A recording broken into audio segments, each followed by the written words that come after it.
আজকে আপনাদের সাথে আমি অসভ্য পাদ নিয়ে কিছু কথা বলবো। পাদ, হ্যাঁ ঠিকই শুনেছেন, পাদ। ছোটবেলার রানীদাদিরা বলতো, ভাজা পোড়া বেশি খাস না, দেখবি পেটে গ্যাস্ট্রিক হবে, তখন অনেক অনেক পাদ হবে। কেন? মানে ভাজা পোড়া খেলেই শুধু পাদ হতে হবে?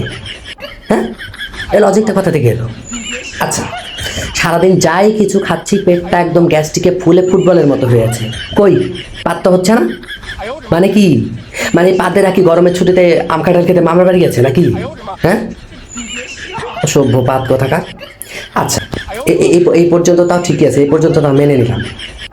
এরপর যখন আমি অজু করতে যাই, মানে অজু শেষ করে মাত্র আমি উঠেছি, তখনই ঠিক পেটের ভেতরটা এমন ভাবে মোচড় দিয়ে উঠবে, মনে হয় যেন একটা পাদ মারলে আমার পেছনের গাছপালা পশু পাখি মানুষ যা আছে সবকিছু উড়ে চলে যাবে।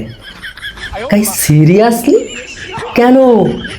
মানে তখনই কেন পাদ আসতে হবে? আচ্ছা, এই পাদের কি কোনো বাপ মা নাই? মানে এরা কি কখনো স্কুলে যায় নাই? মানে বাপ মা কি কখনো স্কুলে পাঠায় নাই? মানে নিয়ম কানুন শিক্ষা দীক্ষা কিচ্ছু নাই? মানে কখন কোথায় আসতে হয় সেটাও এরা জানে না? আমি মামলা দিব এই অসভ্য পাদের নামে। কোন থানায় মামলা দিলে ভালো হবে আপনারা একটু বলে যাবেন তো? মামলা দিব আমি, হ্যাঁ? অসভ্য পাহাড়। ওর বাপ মায়ের নামে আমি আগে মামলা দিব, ওর বাপ মায়ের নামে আগে দিব। বাপ মা কখন স্কুলে কেন পাঠায়? অসভ্য পাত কোথাকার, বাপ মা বোধহয় বড় অসভ্য।